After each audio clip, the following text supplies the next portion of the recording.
Desde el mismo momento en que triunfó la Revolución cubana, Fidel tuvo claro que defender la revolución era enfrentarse al imperialismo.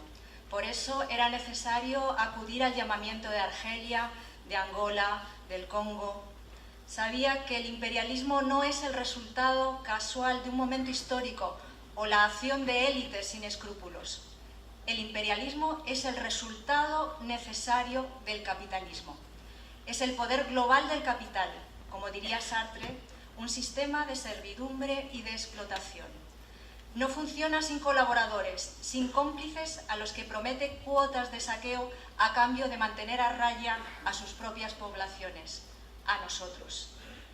Desde la acción y desde el pensamiento, como antes hiciera Martí, pero también Marx o Rosa Luxemburgo o el propio Lenin, Fidel supo desenmascarar la lógica del capitalismo, la guerra imperialista.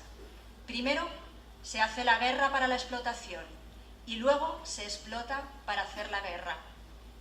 En la segunda declaración de La Habana, en 1962, Fidel se preguntaba: ¿qué es la historia de Cuba sino la historia de América Latina?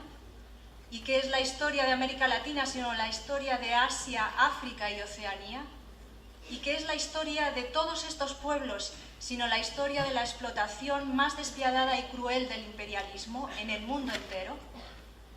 Para Fidel, la naturaleza del imperialismo no era un misterio. Sabía que con el imperialismo no se convive, que es ilusorio pensar que los imperialistas puedan en algún momento dejar de serlo.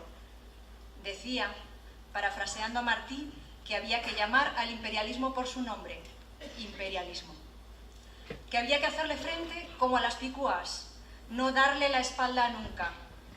Los retrocesos que se están viviendo hoy en algunos países latinoamericanos, como Brasil, Argentina, y la furia con la que el imperio arremete contra Venezuela, contra Bolivia o Ecuador, le dan una vez más la razón. Sabía que un país soberano no puede ser tolerado por aquellos que para sobrevivir necesitan vampirizar todos los recursos del planeta, ya sean naturales o humanos, pero sobre todo y fundamentalmente culturales e ideológicos. Es necesario, tenemos que localizar y entender las formas que adopta hoy en día la explotación imperialista, o dicho de otra forma, la economía capitalista. Hay que dar la batalla cuerpo a cuerpo, como hacía Fidel, descubriendo y desbaratando las intenciones del capital, frustrando su lógica implacable y destructiva. Se lo debemos al comandante. Hay que saber identificarlo, como hizo Fidel, para poder enfrentarlo, para encontrar los ámbitos de acción política que sean realmente una oportunidad para abrir una fisura revolucionaria. Tenemos que tener en cuenta que el capitalismo no es reformable, el imperialismo tampoco. El imperialismo se nos presenta como el orden natural de las cosas.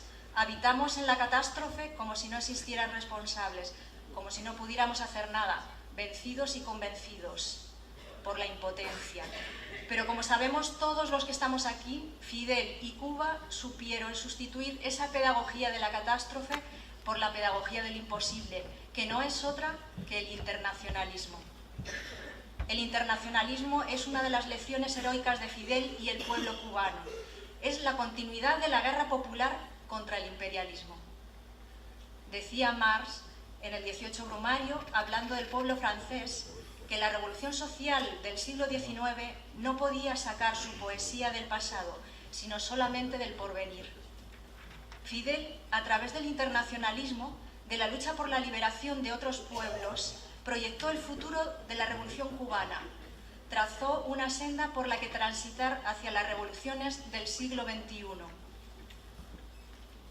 Ser internacionalista, decía Fidel, es saldar nuestra propia deuda con la humanidad. Quien no sea capaz de luchar por otros no será nunca suficientemente capaz de luchar por sí mismo. Fidel y el pueblo cubano se enfrentaron al imperialismo en el campo de las ideas y la cultura, tanto como en el campo concreto y material de la lucha armada. El internacionalismo opera como la síntesis de ambas batallas. Hoy no hay certezas. Hemos de construirlas sobre el análisis de nuestras realidades inmediatas y de las experiencias legadas, como hizo Fidel. La única certeza es la necesidad de enfrentar al imperio, la determinación y la voluntad como armas más poderosas que cualquier tecnología jamás inventada. El internacionalismo cubano no puede, no debe ser olvidado jamás. Es nuestro deber mantenerlo vivo como el legado más preciado de Fidel y su pueblo. Pone en relación los sufrimientos y las resistencias de los pueblos, generando los nutrientes indispensables para cualquier proceso revolucionario. Tergiversar el internacionalismo cubano ha sido una de las constantes de los medios de comunicación, precisamente porque ponía en evidencia el pillaje y el saqueo imperialista.